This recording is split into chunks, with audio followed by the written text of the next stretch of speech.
Shalom bien-aimés, shalom frères et sœurs, que la paix, la grâce et la communion du Saint-Esprit soient votre partage. Seigneur notre Dieu, nous te disons merci pour ton amour, ta bonté et ta fidélité. Conduis-nous encore en ce moment, guide-nous encore parce que tu es Dieu. Que ce soir soit un moment de communion avec toi, au nom de Jésus. Amen.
Dieu donne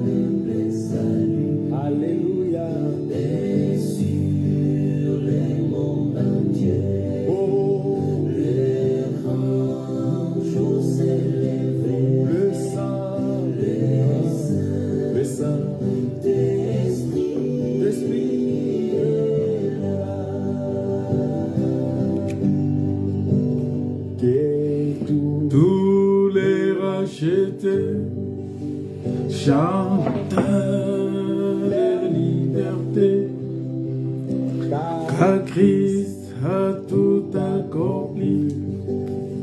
Il a donné l'esprit. Voyez trembler l'enfer, car dans tout l'univers, le Saint-Esprit est là. Encore une fois, que toutes les terres, Que tous les rachetés chantent la liberté. Christ a tout accompli. Il a donné l'esprit. Voyez trembler l'enfer. le diable tremble. Car dans tout l'univers, le Saint-Esprit est là. Le Saint-Esprit est là. Le Saint-Esprit est là. La mort a disparu. Dieu donne un plein salut. Alléluia. Et sur le monde entier, Oh, le ange s'est levé. le Saint-Esprit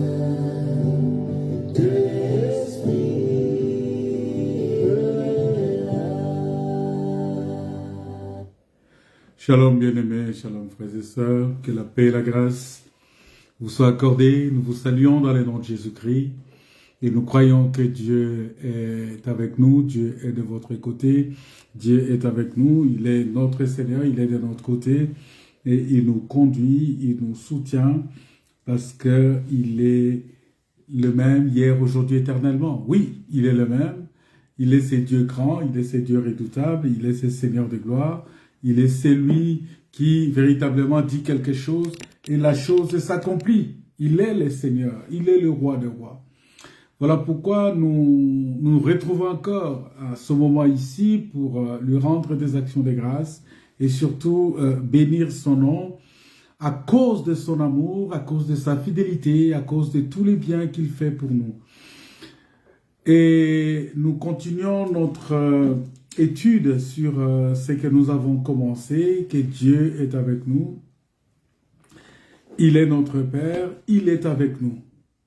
Oui, il est avec nous parce qu'il est Dieu. Il est avec nous parce qu'il est Seigneur. Il est avec nous parce qu'il est le roi des rois. Il est avec nous parce que c'est lui qui nous, et c'est lui qui est notre Père.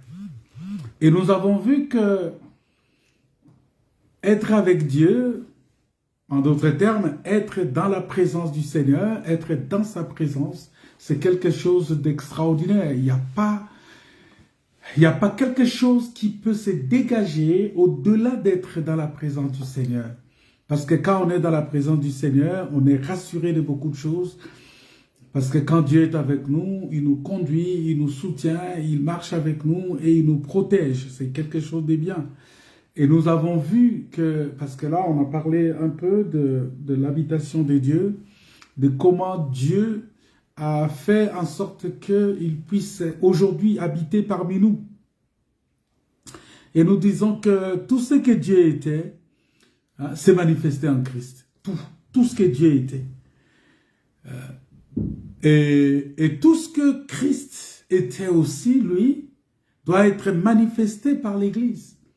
Parce qu'aujourd'hui, la Bible dit dans Colossiens que si nous voulons connaître le mystère, si nous voulons connaître le mystère de Dieu, le mystère de la grâce, nous voulons connaître la profondeur de Dieu, c'est par l'Église que nous allons connaître la puissance et le mystère de Dieu. Voyez, donc tout ce que Dieu était, tout ce que Dieu est, s'est manifesté en Christ.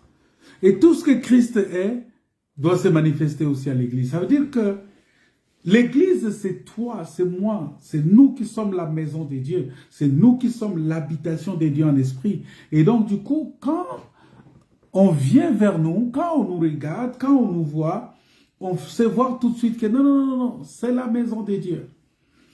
Et donc, on doit voir la manifestation de Christ en nous. On doit voir la manifestation de la présence de Dieu en nous. On doit voir que, véritablement, Dieu est dans nos cœurs. Dieu est dans nos cœurs. Et c'est pourquoi qu'il plaise à Dieu de nous rendre cette parole grande et de nous mettre chaque pensée dans le cœur, parce que nous puissions manifester et témoigner Christ, parce que nous n'avons pas besoin de beaucoup d'autres choses que de la présence de Dieu. Nous, notre problème, c'est la présence de Dieu simplement. Ce que nous cherchons, c'est la présence de Dieu. Voilà pourquoi, la dernière fois, nous avons vu qu'il y a, oui, un fleuve est là. Et ces ruisseaux aussi réjouissent la cité de Dieu. Vous voyez, le fleuve est là. Et nous avons vu comment le fleuve là a quitté. Un fleuve est parti de l'Éden. Et un fleuve sortait de l'Éden pour arroser les jardins. Et lorsqu'il sort de l'Éden, il va se diviser en 4 bras. Et c'est ça les ruisseaux. Donc les ruisseaux sont ces 4 bras de ce fleuve-là.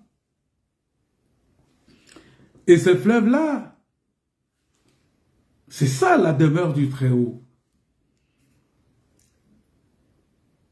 Et aujourd'hui, le Seigneur est venu installer son sanctuaire.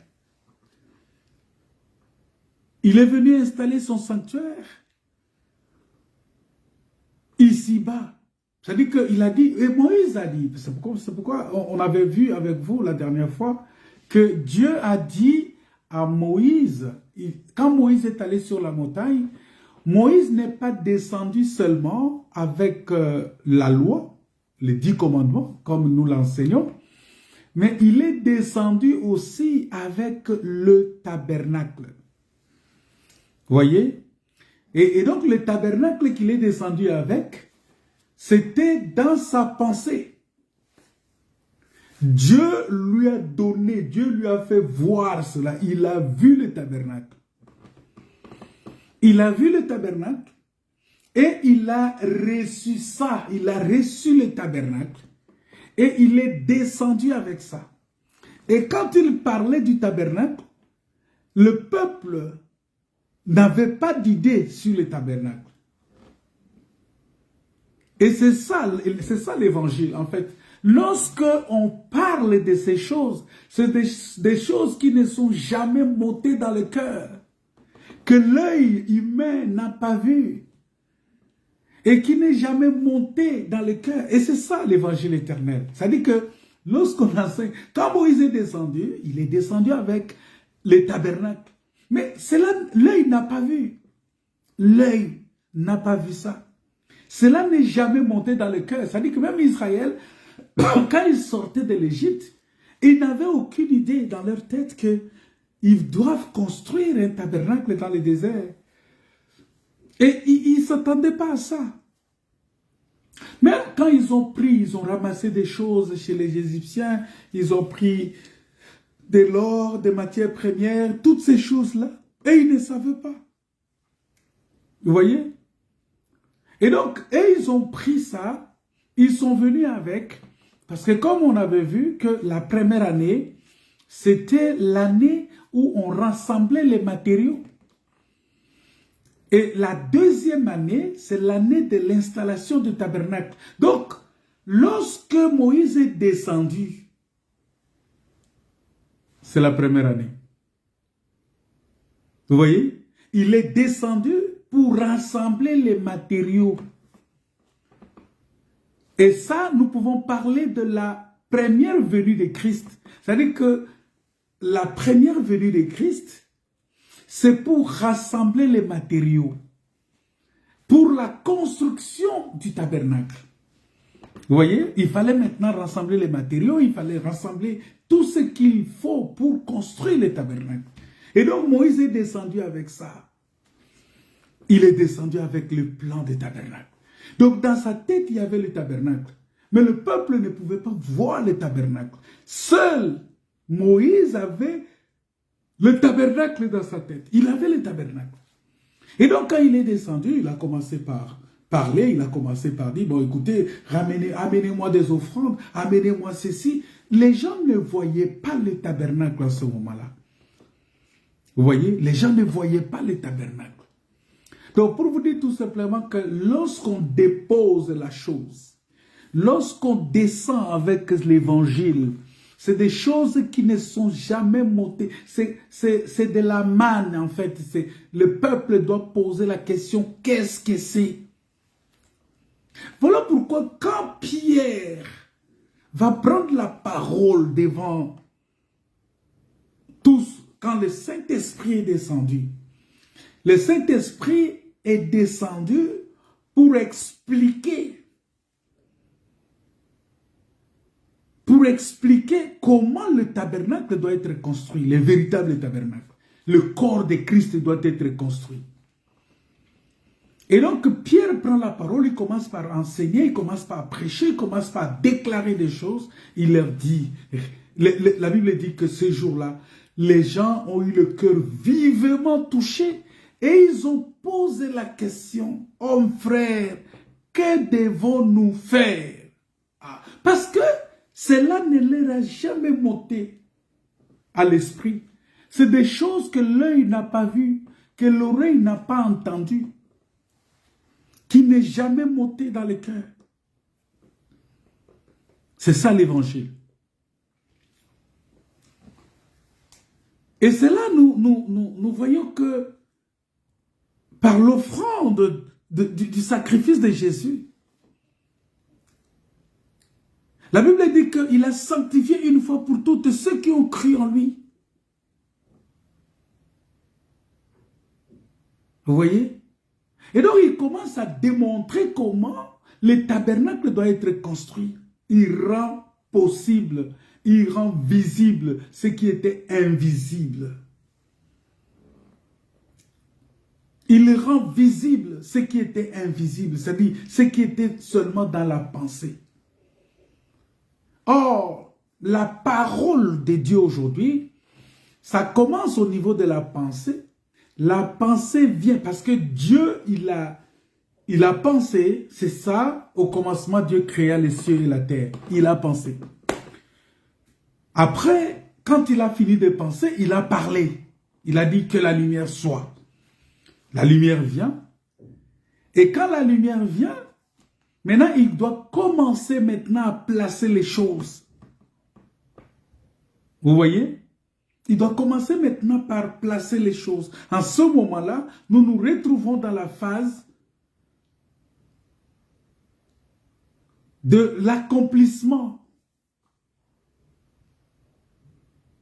C'est-à-dire que la parole faite chair, voilà. Parce que quand on parle, il faut que la parole soit faite chair. C'est-à-dire que la parole devient une réalité qu'on peut toucher. Parce que lorsque la parole prend la forme de la chair, la parole se fait chair. C'est-à-dire que la parole est matérialisée. En quelque sorte, on met en pratique ce qui est enseigné. On met en pratique, c'est ça aussi, Dieu est avec toi. C'est-à-dire que si Dieu est avec toi, tu vas matérialiser Dieu. Parce que les gens ne voient pas Dieu. Dieu est esprit. Dieu est immatériel.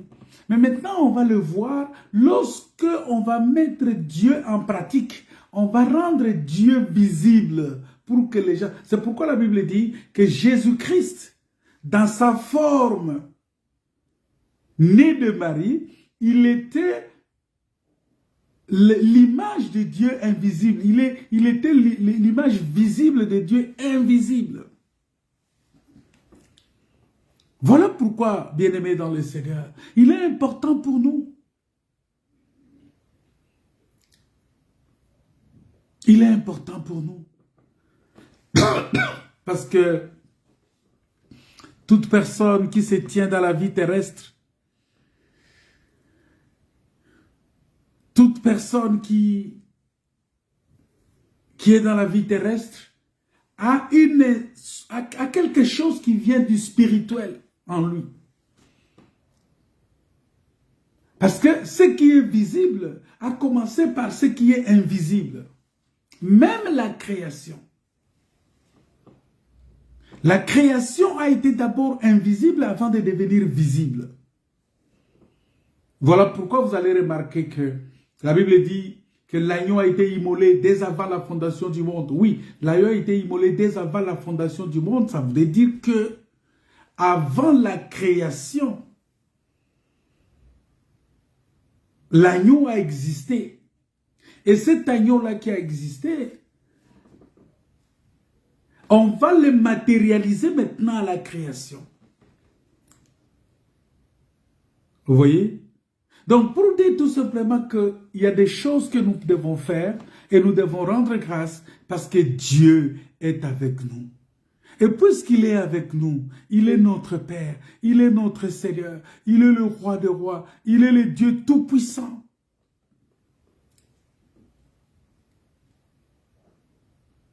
Voilà pourquoi nous disons que Dieu au milieu de son peuple, c'est-à-dire que le tabernacle est installé. Je vous avais dit que mercredi que le tabernacle n'avait que deux parties. Le tabernacle n'avait que deux parties. Il y a le lieu saint et il y a le lieu très saint. Mais ça c'est selon Hébreu. Mais selon Exode, on présente le tabernacle en trois parties.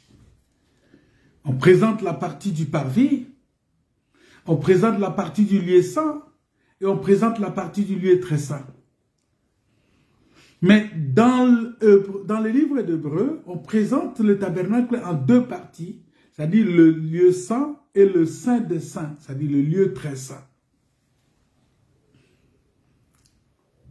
On considère le parvis comme étant la partie extérieure. Pour vous dire tout simplement que le corps que vous voyez ne peut pas... Le corps, c'est quelque chose de différent de l'âme et de l'esprit. La sanctification s'est faite au niveau de l'âme. Et lorsque l'âme prospère, lorsque l'âme est purifiée, lorsque l'âme est sanctifiée, l'esprit aussi est sanctifié. L'esprit rentre dans le Saint des Saints. Pourquoi? Parce que le Saint-Esprit, quand il vient, il habite dans l'esprit de l'homme. Et à partir de l'esprit de l'homme, il s'installe maintenant dans ce que nous appelons la présence de Dieu. Il s'installe dans la présence de Dieu et il est avec Dieu, il marche avec Dieu. Parce que Dieu, lui, il habite toujours le Saint des Saints.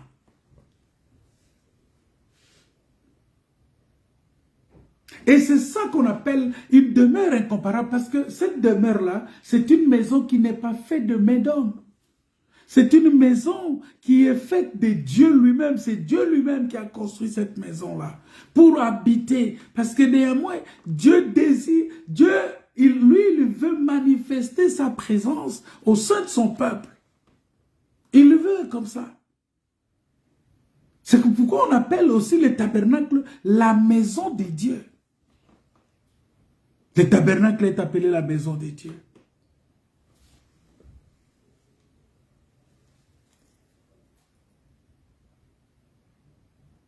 La maison de Dieu.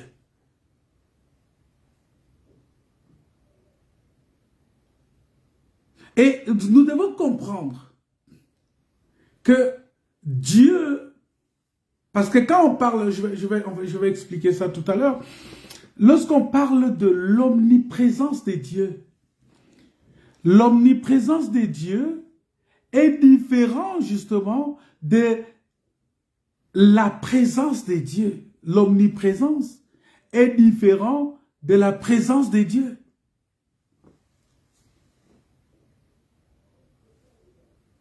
C'est différent.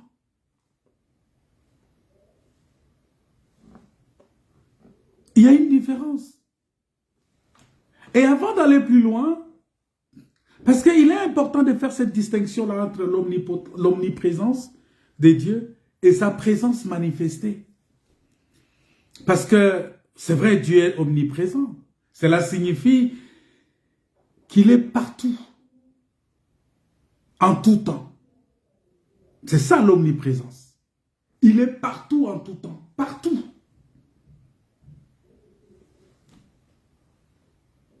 Et que nous soyons conscients de sa présence ou non, c'est-à-dire que tu le saches ou pas, il est présent partout. Il le voit partout. Il est omniprésent. Mais cependant, la présence de Dieu, est très différente. C'est une expérience personnelle, une expérience manifestée de Dieu. C'est-à-dire qu'une expérience beaucoup plus profonde, personnelle, qu'on fait de tout ce que Dieu fait.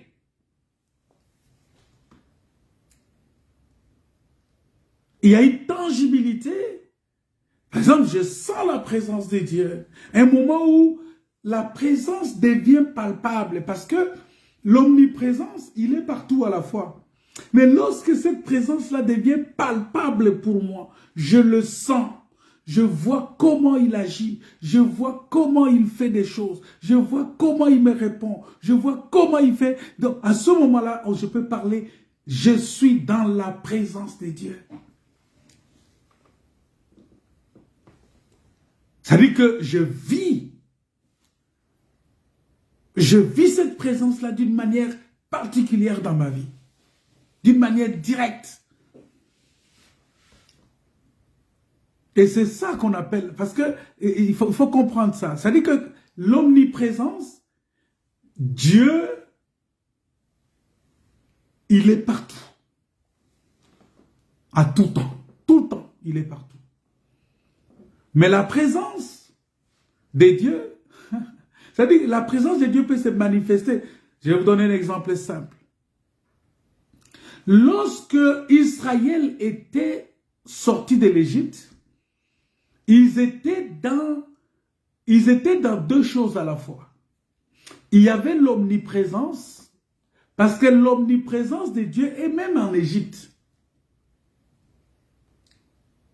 Mais la présence de Dieu était avec Israël par la colonne de nuée ou par la colonne de feu. Ça, c'est la présence de Dieu. Et plus tard, manifestée par le tabernacle. Ça, c'est la présence de Dieu, par l'arche de l'alliance. Ça, c'est la présence de Dieu.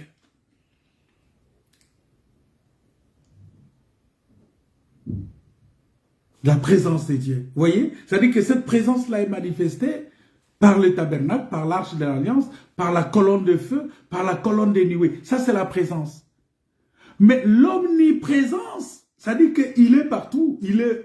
Pendant qu'il était avec Israël, il était aussi en Égypte, en train de surveiller l'Égypte, pour voir comment l'Égypte va poursuivre Israël, comment il va contre-attaquer. Il est en même temps à Canaan là-bas, avec les Jébusiens, tous ceux qui sont à Canaan, il est avec eux là-bas, il voit comment il est en train, il connaît là-bas, il voit comment ça se passe là-bas, il est présent partout. Mais sa présence manifestée, c'est ce qui a été avec Israël, dans le désert. Et aujourd'hui, tel que nous parlons là, Dieu reste omniprésent, il reste omniprésent, mais sa présence manifestée est aujourd'hui à l'église. Pourquoi? Il dit, 2 ou 3 réunis en mon nom, je suis au milieu d'eux. Donc, on ne peut pas trouver la présence de Dieu aujourd'hui partout. Les gens qui sont là, réunis, tout ça, oh non, nous sentons la présence de Dieu. Ah non, mais oh, Dieu est présent. Mais c'est quoi ça? Dieu est présent dans la révélation de sa parole.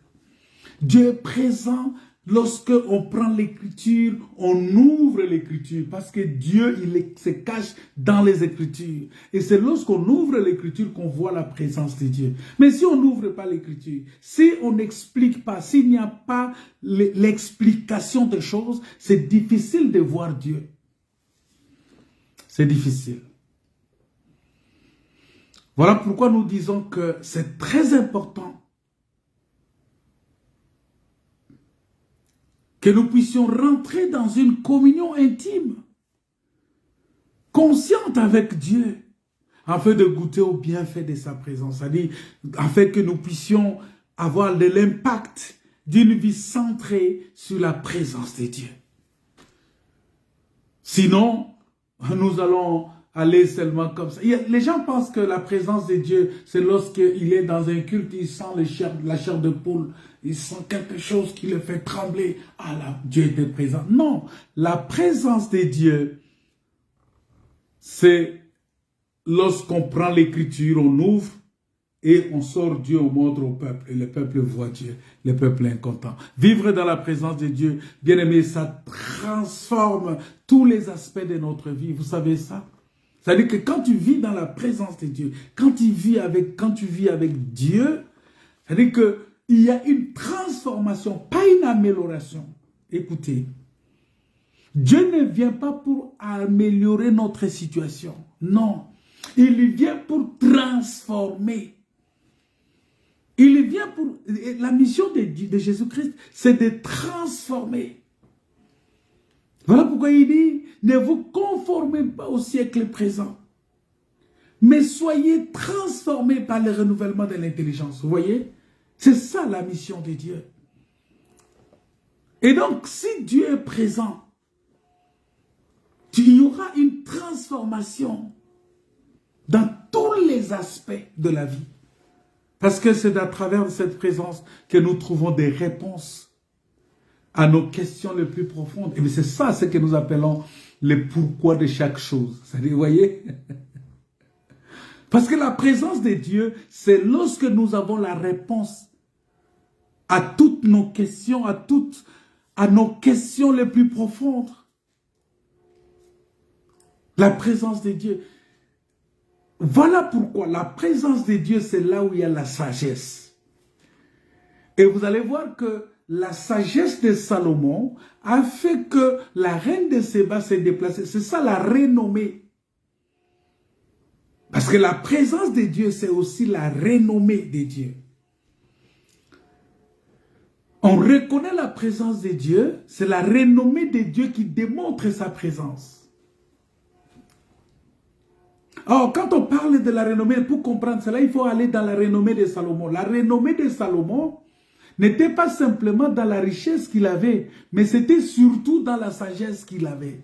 Or, la sagesse qu'il avait lui permettait de donner la réponse à toutes les questions, lui permettait d'apporter l'éclairage là où il y avait les ténèbres. Il savait démontrer, il savait dire le pourquoi de chaque chose. Il savait dire que ce que vous voyez là, voici l'explication. C'est-à-dire qu'il avait la capacité de donner l'explication claire. Et en expliquant ces choses, ça nous amène, ça donne la réponse. Parce que si je n'ai pas la réponse à ma question, je continuerai toujours à me poser la question, est-ce que Dieu m'attend? Est-ce que Dieu m'exauce? Est-ce que Dieu est avec moi? Parce que si Dieu est avec moi, je vais avoir la réponse à ma question. Voilà pourquoi lorsque on a ouvert l'écriture, la présence de Dieu s'est manifestée les jours de Pentecôte. Qu'est-ce qui s'est passé? Les gens posaient la question, hommes frères, que ferons-nous pour être sauvés? Pierre prend la parole, il leur dit, répentez-vous et que chacun de vous soit baptisé au nom du Seigneur Jésus. Parce que les gens devraient savoir en quel nom nous serons sauvés. C'était ça véritablement la question. La question de ces gens-là, il dit, que ferons-nous? Parce qu'ils voulaient savoir en quel nom ils doivent être sauvés. Quel nom? Quel est le nom qui est donné par lequel nous devons être sauvés? Et Pierre va prendre la parole pour leur montrer le nom qui a été donné par lequel ils doivent être sauvés. Et ce nom-là, c'est le nom de Jésus-Christ. Il leur a dit, répentez-vous, que chacun de vous soit baptisé au nom du Seigneur Jésus-Christ pour le pardon de vos péchés, afin que vous puissiez recevoir le don du Saint-Esprit. Voyez la réponse? La réponse, c'est qu'ils avaient besoin du nom. C'est comme Goliath qui cherchait le nom de Dieu d'Israël. Il cherchait qui est capable de lui présenter la personne. Est-ce qu'Israël était en mesure de lui présenter quelqu'un qui peut le terrasser? David sort, il dit non, j'ai quelqu'un qui va te terrasser. David est sorti avec le nom de l'Éternel. Il est sorti avec le nom de Yahweh. Il est sorti avec ce nom-là. Il dit, je viens devant toi au nom de l'Éternel des armées. Vous voyez? Donc David, il sort, il montre le nom de l'Éternel.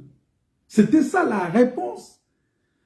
Et cette réponse-là, c'était la réponse aux questions même des enfants d'Israël devant les Philistins. Parce qu'à un certain moment, même les enfants d'Israël avaient manqué de réponses. Et il fallait quelqu'un pour apporter la réponse. Et la personne qui vient apporter la réponse au questionnement, c'était David. Parce que Goliath était en train d'insulter les dieux d'Israël. Alors on voulait savoir si ce Dieu-là est avec Israël. Si ce Dieu-là vit réellement, si ce Dieu-là est présent, est-ce qu'il est avec nous, ce Dieu-là? Alors il fallait que David vienne pour montrer que Dieu était avec eux. Vous voyez? Pour montrer la présence de Dieu. Voilà pourquoi, bien-aimés, nous ne devons pas refuser des problèmes, des attaques, des situations difficiles, des combats. C'est ce que Dieu a dit dans l'Apocalypse chapitre 2, verset 10, je pense. Il dit, ne crains pas. Ne crains pas de ce que tu vas souffrir. Il dit, ne crains pas de ce que tu vas souffrir. Parce que Dieu sait que si nous souffrons, c'est pour aussi la manifestation de la gloire. Voilà pourquoi il a dit que non, Lazare, ta maladie, c'est pour que la gloire de Dieu soit manifestée. Ne crains pas de ce que tu vas souffrir. Vous voyez? Et il vient, lorsqu'il dit ne crains pas de ce que tu vas souffrir, il vient circonscrire. Il a dit, tu auras la tribulation de 10 jours. Je ne suis pas dans l'explication de ces choses, hein, ou expliquer les 10 jours, c'est quoi, tout ça, ainsi de suite, non. Mais lorsqu'il fixe le jour, ça voudrait dire que ta souffrance a un début, ta souffrance a une fin. Ça a commencé, mais sache que ça doit terminer parce qu'il y a un début et une fin à tout. Et moi, je suis l'Éternel. Donc la souffrance a commencé là, ça va se terminer là, mais moi je suis éternel. Je suis le même hier, aujourd'hui, éternellement. C'est-à-dire que quelle que soit la souffrance dans laquelle tu te trouves, quelles que soient les difficultés que tu traverses, sache que cette difficulté-là a un début et une fin. Voilà pourquoi ne crains pas. Il dit, ne crains pas, je suis avec toi. Dieu est avec nous. Dieu est avec nous. Il est avec toi. Et puisqu'il est avec toi, ne crains pas de ce que tu vas souffrir. Et donc, Israël était dans cette crainte, dans la panique totale, parce qu'on cherchait qui est capable, qui peut démontrer la présence de Dieu. Et David va sortir, va dire à Goliath, là Israël était là. David va dire, je viens, moi je viens au nom de l'Éternel. Je viens chez toi au nom de l'Éternel. Ça dit que il est venu avec le nom de l'Éternel. Il est venu avec la présence de l'Éternel. Il est venu démontrer que Dieu est vivant. Dieu est présent. Dieu est avec nous. Il est venu montrer, alors que Dieu est omniprésent, pendant qu'ils étaient là, pendant qu'ils paniquaient devant Goliath, Dieu était là. Mais il fallait que quelqu'un vienne démontrer cette présence-là. Et David va démontrer cette présence, que Dieu est avec nous. Il a terrassé Goliath. Et c'était la joie extraordinaire. Voilà pourquoi j'ai dit que la présence de Dieu transforme tous les aspects de notre vie. Tous les aspects de ta vie. La présence de Dieu transforme cela. Et c'est à travers de cette présence que nous trouvons des réponses à nos questions. Mais pas seulement ça. Nous sommes guéris aussi de nos blessures à travers de la présence de Dieu. Nous sommes guéris de nos blessures et que nous recevons en même temps la protection divine. Parce qu'il dit, je marcherai avec toi. À travers la présence de Dieu, nous recevons la guérison, mais aussi la protection divine. Parce que il dit, l'ange de l'Éternel campe tout autour de ceux qui les craignent et il les arrache de danger. Il dit, ne promène pas les regards inquiets, parce que je suis avec toi. Je ne t'abandonnerai pas, je ne te délaisserai pas, je suis avec toi. Vous voyez, ça veut dire qu'il assure ta protection. La présence de Dieu assure ta protection. La présence de Dieu te guérit des blessures intérieures. Parce que, vous savez, cette question de blessures intérieures, c'est des questions assez complexes parce que ce sont des choses qui viennent des fois parce qu'on a connu de rejet, on a connu de calomnies, on a connu des situations difficiles lorsqu'on traverse des moments durs comme ça, des calomnies, des rejets, de la haine sans rien faire, sans rien comme ça. Tu es détesté, tu es haï par tes frères. Ça laisse la blessure. Mais la seule personne qui n'avait pas de blessure intérieure, c'est Joseph. Oh, le véritable Joseph, c'est Jésus-Christ, qui a dit, Père, pardonne-leur, car ils ne savent pas ce qu'ils font. Mais vous devez savoir que la blessure intérieure détruit. Et c'est comme Joseph. Joseph dit, non, ne vous inquiétez pas. Ce que vous m'avez fait, ce n'était pas vous, mais c'est Dieu qui m'a envoyé devant vous pour vous préparer une place. Oh, Jésus-Christ! Israël et les nations, parce que beaucoup de gens disent toujours que non, c'est Israël qui a livré Jésus. Non, mais Israël et les païens et les nations. C'est-à-dire qu'il n'y a pas seulement Israël. Parce que vous savez, pour que Jésus soit crucifié, il y avait Hérode, il y avait Pilate. Vous voyez, c'est-à-dire qu'il y avait Israël, il y avait les Romains aussi. J'avais déjà expliqué ça ici, si je ne m'abuse pas. J'avais déjà expliqué ça ici, que il a été crucifié par les Romains parce qu'il se disait roi.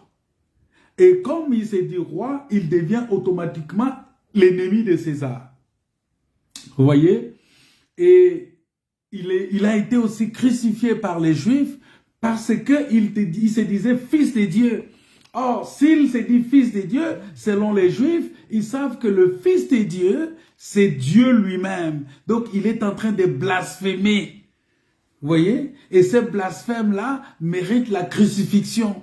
Il n'y a pas une autre sentence pour ça. C'est comme l'adultère dans l'ancienne alliance. Il n'y avait pas de sacrifice pour pardonner les péchés d'adultère. Il n'y avait que la lapidation. Ça veut dire que si on surprend une femme en flagrant délit, il n'avait que la lapidation. Et Jésus, pendant le temps de Jésus, on vient avec une femme, il dit, mais qui d'entre vous n'a pas péché, qu'il le fasse. Et c'est comme ça que parce que la seule personne qui devrait révoquer cette loi-là, c'est Jésus.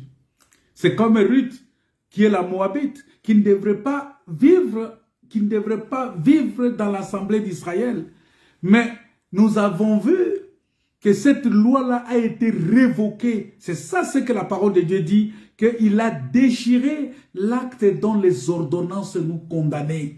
Vous voyez? Il a déchiré l'acte. C'est-à-dire que les actes, les ordonnances, l'acte dont les ordonnances nous condamnaient, sur la croix, il les a déchirés et il a livré publiquement en spectacle en triomphant d'elle. Vous voyez, ça dit qu'il il a rendu possible ce qui était impossible. Aujourd'hui, nous voyons que le pardon de Dieu est accordé à tout le monde. Le pardon de Dieu est accordé à tout celui qui croit au Seigneur Jésus, qui accepte Jésus comme son Seigneur et Sauveur. Il a le pardon, quoi qu'il fasse, quel que soit ce qu'il a fait dans son passé. Lorsqu'il donne sa vie à Jésus, le Seigneur le pardonne. Et c'est ça, le bénéfice même de la présence de Dieu. Ça vient guérir le cœur. Et c'est ce que Jésus a dit, que je suis venu pour guérir ceux qui ont le cœur brisé. Dans Luc chapitre 4. La mission de Jésus, c'était ça. Proclamer la bonne nouvelle, annoncer la bonne nouvelle aux pauvres, guérir ceux qui ont le cœur brisé et apporter la délivrance de l'Éternel. Vous voyez? Donc c'est quelque chose de très important que nous devons retenir ça.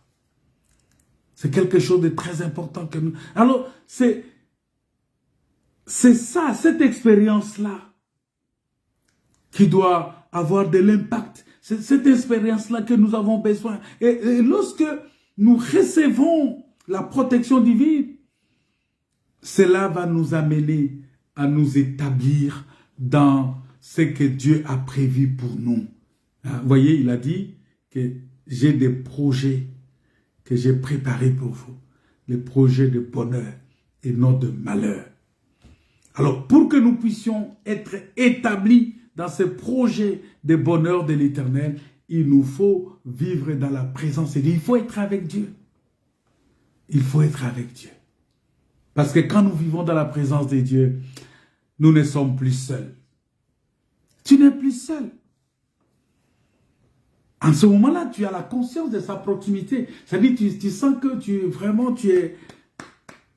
You are too close. Tu es très proche de Dieu. Tu deviens conscient. C'est-à-dire, en ce moment-là, tu prends conscience de sa proximité. En ce moment-là, tu ne vas pas regarder quelqu'un, un frère, une sœur. Non, il n'y a pas... Non. Il y a des gens qui craignent Dieu lorsqu'ils sont parmi les gens. Ils sont... C'est ce que j'ai dit. Hein? Quelqu'un qui va, par exemple, dans les lieux de rassemblement, vous voyez, que nous appelons communément église ou temple et tout ça. Lorsqu'il fume la cigarette, il arrive devant la porte, il éteint sa cigarette et il rentre. Il dit, ah, je rentre dans la maison de Dieu. Dans la présence de Dieu. En ce moment-là, vous voyez, pour lui, la maison de Dieu, c'est là. La maison de Dieu, c'est... Mais il oublie que c'est lui qui est la maison de Dieu. C'est pourquoi vous voyez des gens chez lui à la maison, il fume, il boit, il fait tout ce qu'il veut. Parce que, bon, pour lui, tant qu'il n'est pas dans l'église là-bas, il n'est pas dans la présence de Dieu. C'est quand il va aller dans l'église, là, dans les temples, vous voyez, dans l'assemblée, à ce moment-là, il va se dire que, bon, je suis dans la présence de Dieu. Ah, je ne peux pas faire ça. Ah non, mais tu ne peux pas faire ça. On est dans l'église, là. Et tu vas voir qu'il va calmer. Il va dire, non, non, non, mais c'est quoi tu fais? On est à l'église. On est dans la présence du Seigneur. Mais non, tu peux être dans la présence du Seigneur dans ta maison. Partout. Un enfant de Dieu, c'est lui qui a reçu Jésus-Christ comme son Seigneur et Sauveur. Jésus est en toi. C'est-à-dire que tu es dans la présence de Dieu à chaque circonstance de ta vie. Est-ce que tu réalises ça? Parce que toi, tu es devenu la maison de Dieu. Et Dieu habite en toi. Dieu habite dans ton cœur. Tu es l'habitation de Dieu en esprit.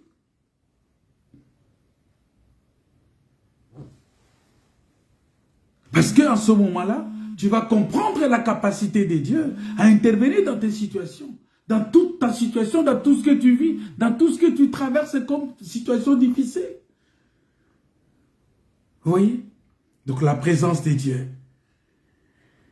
c'est quelque chose de très, très, très important. Et un enfant de Dieu, c'est lui qui a accepté Jésus-Christ. Il a la possibilité d'accéder à la présence de Dieu. Il a la possibilité d'accéder dans cette présence-là. Et vivre dans cette présence-là. C'est très important. Et la présence de Dieu, c'est sa parole. Expliquée. La parole révélée. la parole interprétée, la parole vivante. Et cela, c'est une grâce que le Seigneur nous fait. Parce que nous savons qu'au travers des Écritures, il y a des principes spirituels, mais aussi des expériences personnelles. Il y a des choses que nous devons comprendre, que dans les principes spirituels, ce sont des règles qui sont définies par Dieu. Tu veux être sauvé, crois.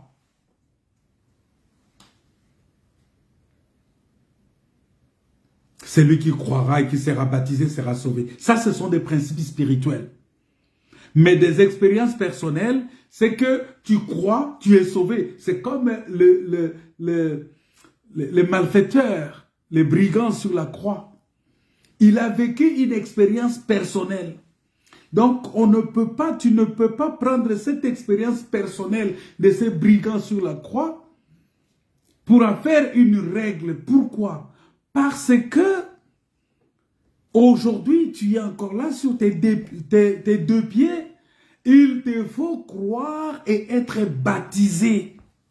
Tu ne peux pas dire, oh non, bon, moi je crois seulement, moi le baptême, c'est pas mon... Non, ça dit que tu dois rentrer dans le processus jusqu'à la fin. Mais si tu es dans une circonstance où bon, tu es malade, tu es dans ton lit, tu ne peux pas bouger, c'est difficile, on te transporte sur des brancards, tu n'as pas la possibilité de tes mouvements, en ce moment-là, on s'est dit, bon, tu crois au Seigneur, à la dernière minute que tu vas mourir dans quelques secondes, ou dans quelques minutes, dans quelques heures, et tu crois au Seigneur, tu es dans les lits de l'hôpital, on ne va pas te descendre des lits de l'hôpital pour t'amener dans les autres baptêmes. Vous comprenez? Ça, c'est ce que nous appelons l'expérience personnelle. Mais dans le principe spirituel de Dieu, il est dit, tu crois. Celui qui croira et qui sera baptisé sera sauvé. Celui qui ne croira pas sera condamné. Ça, c'est le principe spirituel de Dieu. Voilà pourquoi, bien-aimés, il nous faut vivre réellement avec Dieu. Il faut marcher avec Dieu. Parce qu'il a dit, je suis avec vous. Je suis avec toi. Je suis avec toi. Et si Dieu est avec toi, sa présence sera une réalité spirituelle profonde pour toi. Ça va devenir comme un concept de la vie.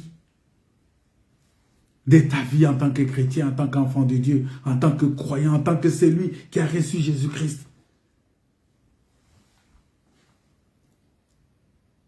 Qu'est-ce que tu fais de la présence de Dieu? Qu'est-ce que tu fais dans la présence de Dieu? Il ne s'agit pas seulement de savoir que Dieu est omniprésent, non. Mais d'entrer dans une relation intime et personnelle avec lui. C'est le plus important. Parce que Dieu, vous savez, Dieu se manifeste de multiples façons à son peuple. Et souvent, sa présence est perçue comme une bénédiction, mais aussi un défi. Parce que ça révèle la sainteté de Dieu, ça révèle la majesté de Dieu.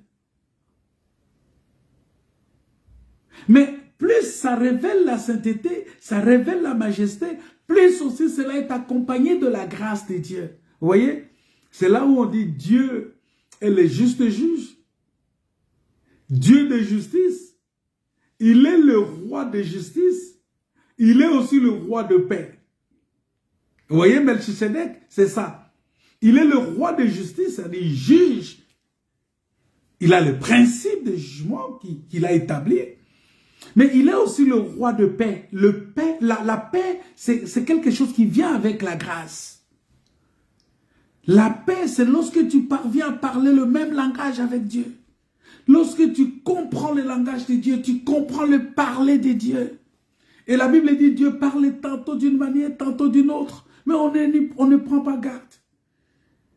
Il a parlé à nos pères par les prophètes, mais en ces derniers temps, il nous parle par le Fils. Et je vous ai expliqué que nous devons comprendre la différence entre le Fils créé et le Fils engendré. Le Fils créé, c'est le Fils de l'homme, c'est le prophète. Le Fils engendré, c'est Christ Jésus, qui est celui qui est né de Dieu. Il a dit, oh, tu es mon Fils, je t'ai engendré aujourd'hui. Et c'est ça la différence, quand bien même que Jésus soit prophète, mais il est prophète différent des autres prophètes. Vous voyez? Il est le Fils de l'homme engendré. Les prophètes sont des fils de l'homme créés. Vous voyez? Les prophètes sont des fils de l'homme créés.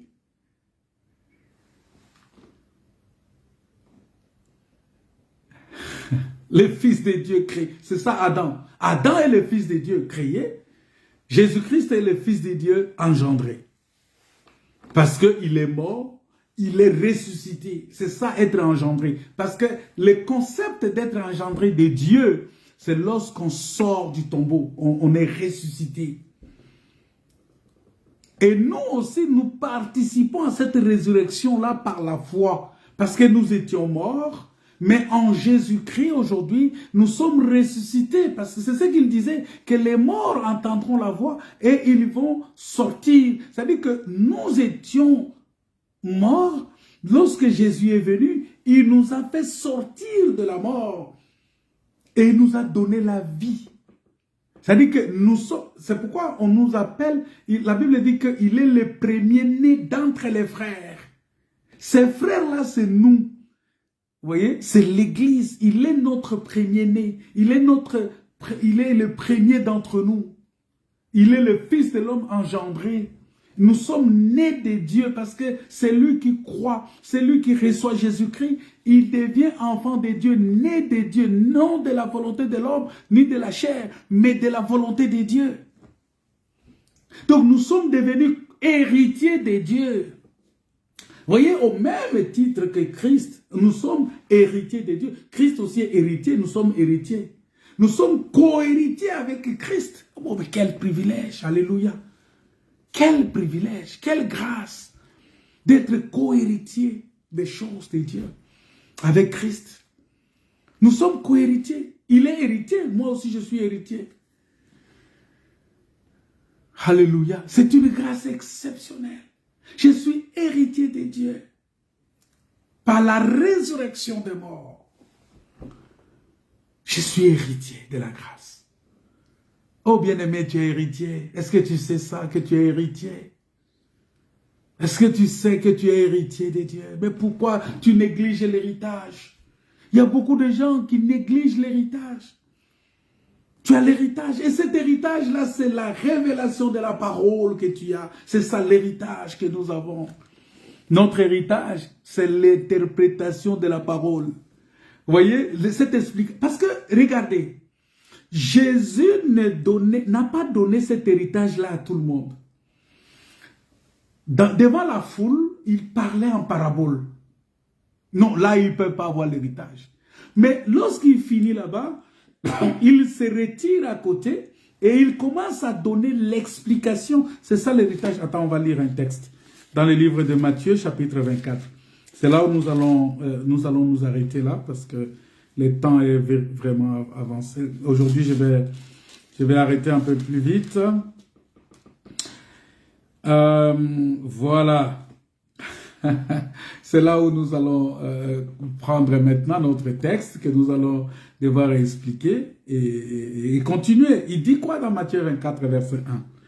Comme Jésus s'en allait au sortir du temple. Vous voyez? Or, si le temple était la maison de Dieu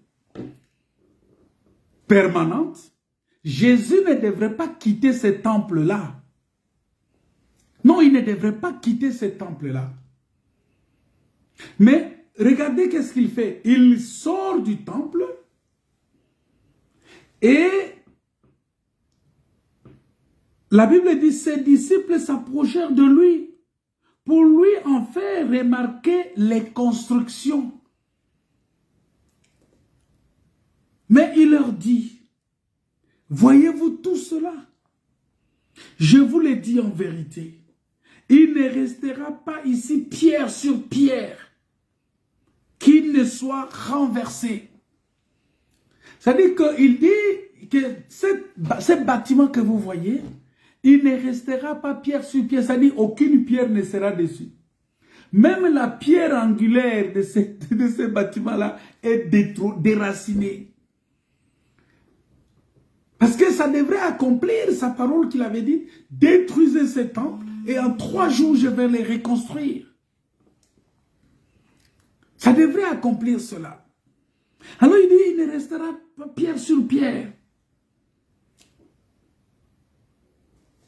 Parce que les véritables pierres qui doivent constituer ce temple-là, c'est toi et moi. Ce n'est pas ces pierres-là qui sont là-bas. Alors la Bible dit, il s'assit sur la montagne des Oliviers et les disciples vinrent en particulier lui faire cette question. Dites-nous quand cela arrivera-t-il et quel sera le signe de ton avènement et de la fin du monde?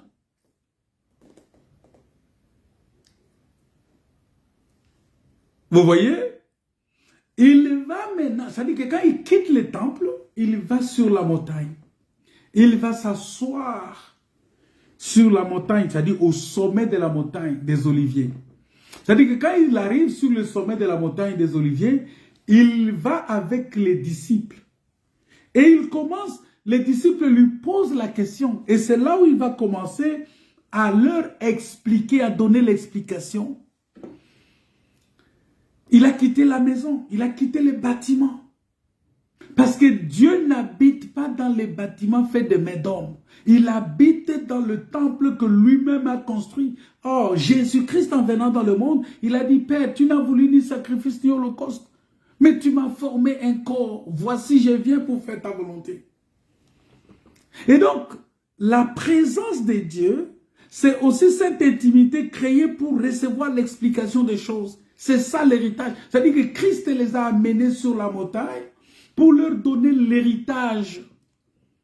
Et les disciples sur la montagne formaient un seul corps. Comme Moïse aussi était un seul corps sur la montagne, les disciples avec le Seigneur ont formé un seul corps. Et Christ devrait maintenant leur donner le plan de nouveau tabernacle. Comment le nouveau tabernacle doit être construit. Et il devrait venir construire ça selon les modèles qu'il leur a donnés sur la montagne. Donc, sur la montagne, il devrait maintenant, parce que cette révélation, cet héritage-là, si aujourd'hui les enfants d'Israël continuent à garder Moïse dans leur cœur, garder Moïse dans leur pensée, dans leur esprit, c'est parce que Moïse, c'est lui qui est descendu avec l'héritage. Et aujourd'hui, nous, notre héritage, c'est Christ qui est descendu avec. Et il nous a donné ça. Cet héritage est là, avec nous. La présence de Dieu, c'est tout un héritage. Parce que le Saint-Esprit dans l'homme, c'est ça le véritable héritage que Christ nous a laissé. Et il est venu pour ça. Il est venu pour que nous puissions recevoir le Saint-Esprit. Ce n'était pas facile pour que le Saint-Esprit vienne habiter dans le cœur de quelqu'un. Parce que dans le cœur de l'homme, il y a beaucoup d'autres choses. Mais le Saint-Esprit est venu habiter parce que c'était pour que nous puissions recevoir cet héritage-là. L'héritage de gloire, l'héritage de la grâce, c'est le Saint-Esprit. Et la Bible dit que quand le Saint-Esprit viendra, il révélera toutes choses. Il prendra de ce qui est à moi et vous le donnera. Vous voyez, c'est-à-dire tout ce qui est en Christ, le Saint-Esprit nous le donne. Saint-Esprit nous révèle des choses. Il nous révèle quoi? Les Écritures. Il nous ouvre les Écritures, afin que nous voyions briller la splendeur de l'évangile de gloire de Christ. Oh, quelle bénédiction! Et c'est ça. Bien-aimé, tu as cet héritage-là. Mais c'est ça la présence de Dieu. C'est ça la présence de Dieu. Et cette présence-là, parce que vous savez, dans l'ancienne alliance, qu'on appelle Ancien Testament, lorsqu'on parle de l'ancienne alliance, parce qu'il n'y a pas deux testaments, il y a un seul testament, mais qui a été présenté en deux temps, en deux alliances. Vous allez voir que Dieu a choisi de résider dans le tabernacle. C'est ce que j'ai déjà dit depuis le début. Et plus tard, dans le temple où la gloire de sa présence s'est manifestée dans un nuage, dans une nuée. Mais cette gloire n'était pas seulement visible, mais elle était aussi perçue comme une forme de communication divine. Parce que quand le peuple voyait la nuée, c'est-à-dire le mouvement des nuées était aussi une communication pour le peuple. Le mouvement des nuées. Lorsque la nuée s'arrête, le peuple s'arrête. Lorsque la nuée se lève, le peuple se lève aussi pour partir. Vous voyez? C'est-à-dire que la nuée, de par sa présence, communiquait. C'est-à-dire que la présence de Dieu est toute une communication aussi pour nous. Voilà pourquoi un enfant de Dieu, c'est lui qui a Dieu. Dieu lui parle à chaque instant. Tu sens toujours une voix qui te parle de l'intérieur. Tu es guidé par les pensées qui sont pures. Tu es guidé par les pensées qui sont bonnes. Tu es guidé par les pensées qui méritent l'adoration, méritent la louange, des pensées pieuses. Tu es guidé par ce qui est parfait. Parce que la Bible dit que tout ce qui est honorable, tout ce qui est digne de louange, tout ce qui est juste, soit l'objet de vos pensées. Vous voyez? Ça dit que quelqu'un qui a Dieu, il est guidé par ces pensées-là. Parce que spirituellement, la présence de Dieu ne se limite pas à une simple expérience émotionnelle. Non, non, c'est pas ça. Parce que ça doit impliquer, comme je l'avais dit, une transformation. Une transformation. D'abord intérieure. Et après visible. Parce que notre transformation intérieure ne peut pas rester seulement intérieure. Ça doit rendre témoignage. Ça doit manifester la révélation de la nature de Dieu. Et ça doit nous conduire aussi à vivre selon les voies de Dieu, selon les pensées de Dieu. Parce que Dieu dit que ces voies ne sont pas nos voies, ces pensées ne sont pas nos pensées. Voilà pourquoi lorsque le Seigneur vient, sa présence, il nous conduit des fois sur les chemins que nous n'avons pas voulu selon la chair. Selon la chair, tu ne peux pas accepter. Il y a des choses qu'on ne peut pas accepter faire selon la chair. Mais quand Dieu vient, il te prend, il commence à te faire passer. Mais regardez, bien-aimés, Israël qui quitte l'Égypte, qui peut-être avec 700 km, 700 et quelques kilomètres, il devrait arriver à Canaan. À peu près. Je dis bien à peu près. Peut-être que c'est plus. Mais il devrait arriver à Canaan. Il avait 4 jours de marche pour arriver. Mais Dieu le prend, il l'amène dans le désert, il le fait faire des détours jusqu'à ce qu'il... Tout ça, c'était pour purifier. J'avais déjà expliqué ça ici. C'était pour nettoyer l'Égypte en eux. Parce que si Dieu les avait pris comme ça, en Canaan, ils allaient rentrer là-bas avec l'Égypte dans leur cœur. Comme eux, ils sont sortis de l'Égypte, il fallait que Dieu sorte aussi l'Égypte de leur cœur. Vous voyez, c'est ça Dieu. Et ce chemin-là, c'est un chemin qui est très, très difficile, très compliqué. Très difficile, très compliqué. Mais Dieu a permis qu'Israël passe par là. Vous voyez, c'est ça. C'est-à-dire que la présence de Dieu fait que nous ne puissions plus vivre, nous ne puissions plus exister de par nous-mêmes. Que tout ce que nous faisons dépende de Dieu. Que tout ce que nous faisons soit la volonté de Dieu. Que tout ce que nous faisons soit ce que Dieu veut. La volonté divine.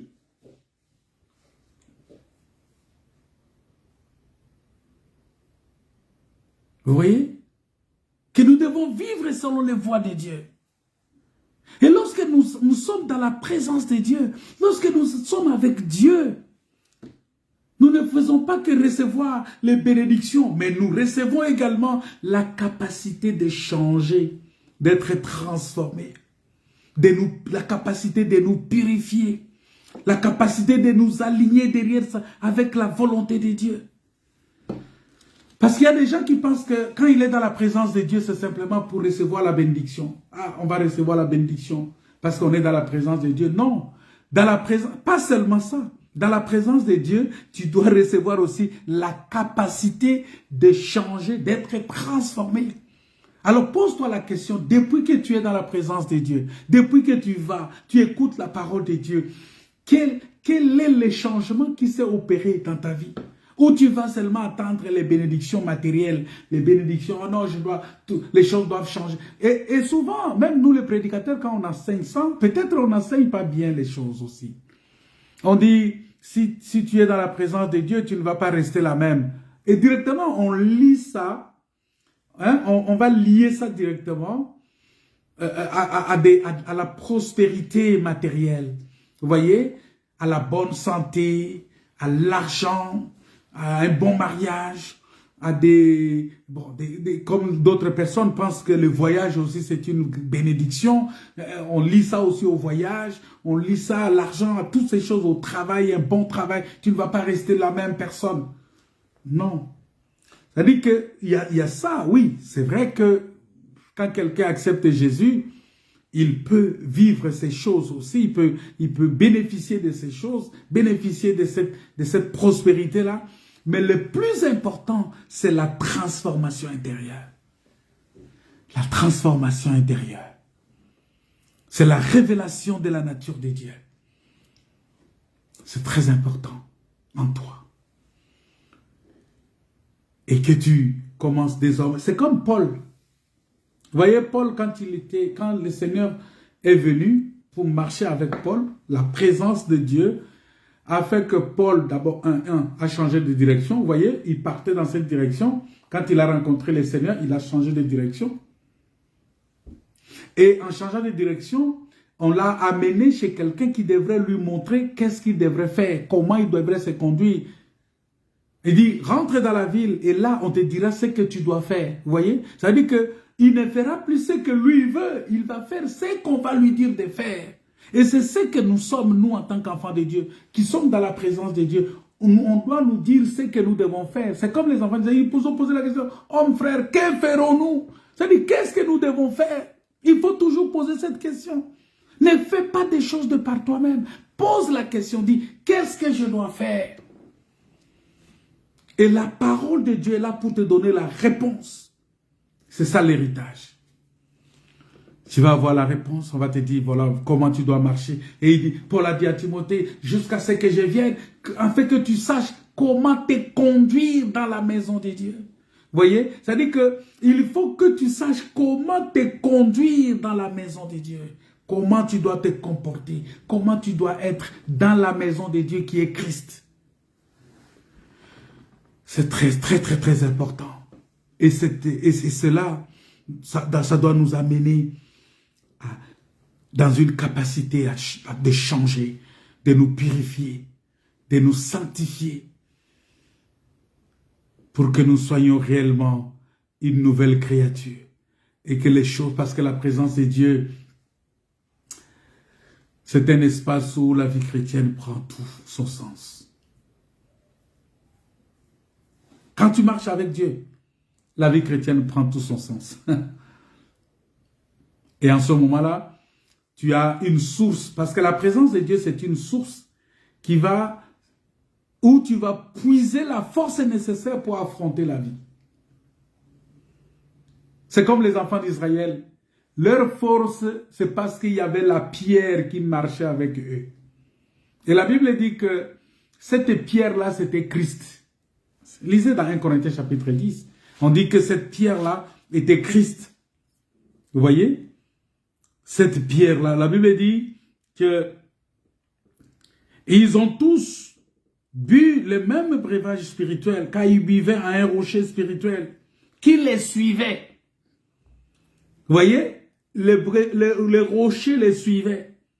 Et ce rocher était Christ. Vous voyez? Ça veut dire que Israël avait Christ, mais Israël ne voyait pas Christ. Parce que Christ était dans le rocher.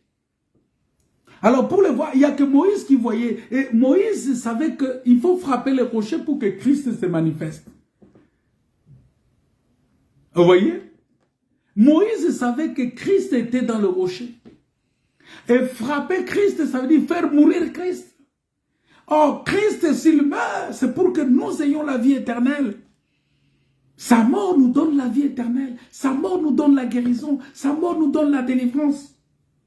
Et puisque les rochers-là les suivaient, ces rochers-là suivaient les enfants d'Israël et ils puisaient leur force dans ces rochers-là pour affronter la vie, pour affronter la famine, pour affronter la disette, pour affronter la soif, pour affronter même les combats. Vous voyez, Israël puise sa force. Regardez David, pour affronter les combats, il va puiser sa force dans le rocher. Il va prendre les pierres. Allez, vous voyez, il a puisé là-bas. Pour détruire la statue de Nebuchadnezzar, c'était toujours la pierre.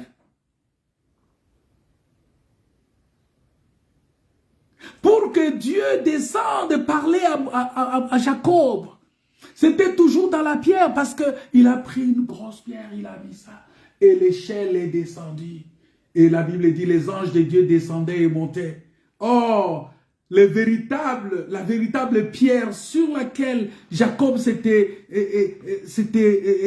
penché, c'était Christ. Parce que cette pierre-là, Jésus a dit, désormais, vous verrez les anges de Dieu monter et descendre sur le Fils de l'homme. Vous voyez, ça veut dire, il était cette pierre-là. Il dit, désormais, vous verrez les anges de Dieu monter et descendre. De la même manière qu'ils montaient et descendaient chez Jacob, vous verrez ça désormais, ils vont monter. C'était sur la pierre là. Vous voyez, c'est-à-dire que la pierre, c'est là où nous devons puiser notre force. Nous devons puiser la force pour affronter les combats, affronter la vie, affronter toute situation, affronter la mort. Parce que même pour affronter la mort, il faut rouler la pierre. Alléluia. Parce que la pierre, c'est... Vous voyez, bien-aimés, nous devons puiser notre force là. Alléluia. Que Dieu vous bénisse. Que Dieu vous comble de sa grâce. Parce que je vais m'arrêter là. Parce que je pense que c'est... on va continuer prochainement pour parler de la présence de Dieu. Parler de la grâce de Dieu. Voilà pourquoi, bien-aimés, je dis bien que cette présence-là, ce n'est pas seulement pour faire les cosmétiques. Ce n'est pas seulement pour dire que bon, voilà, nous, on est enfants de Dieu, on est ceci, on est... Non, non, non, non. La présence de Dieu doit nous transformer. Pour dire que tu as la présence de Dieu, il faut qu'on voie la transformation en toi. Est-ce que tu es transformé? Est-ce que tu vis la vie de Dieu? Est-ce que tu vis la grâce de Dieu? Est-ce que tu vis... Est-ce qu'on sent cette transformation-là en toi? On peut dire que tu es chrétien, on peut dire que tu es enfant de Dieu, on peut dire que tu es comme Christ. C'est ça. Que Dieu vous bénisse. Que Dieu vous comble de sa grâce. Que Dieu... Parce que, bien aimé, il existe... vous voyez, je ne parlais pas de la présence générale. Je parle de la présence manifestée de Dieu. Parce que l'omniprésence de Dieu, c'est un attribut essentiel de sa nature. Ça, c'est normal. C'est la manifestation générale. Mais si vous lisez David dans le psaume 139, il dit que « Où irai-je loin de ton esprit? Où fuirai-je loin de ta face ?» Vous voyez? Donc, ce verset, ça montre clairement cette notion-là de l'omniprésence de Dieu. Parce que tu ne peux pas échapper à sa présence. Ça, c'est ça, l'omniprésence de Dieu. Qu'elle soit manifeste ou non. Mais cependant, la présence manifestée est une expérience beaucoup plus concrète et tangible. C'est que toi, tu dois expérimenter. Tu ressens l'approche de Dieu de manière perceptible. C'est très important. Et c'est dans ce moment-là que nous expérimentons une rencontre vivante avec Dieu. C'est-à-dire tu vis Dieu et Dieu vit en toi. Tu vis en Dieu et Dieu vit en toi. Tu vis en Christ, Christ vit en toi. C'est ça la présence de Dieu. Donc tu marches avec Christ, tu vis avec Christ, tu marches avec lui, tu dînes avec lui, tu fais les soupers avec lui. Vous voyez?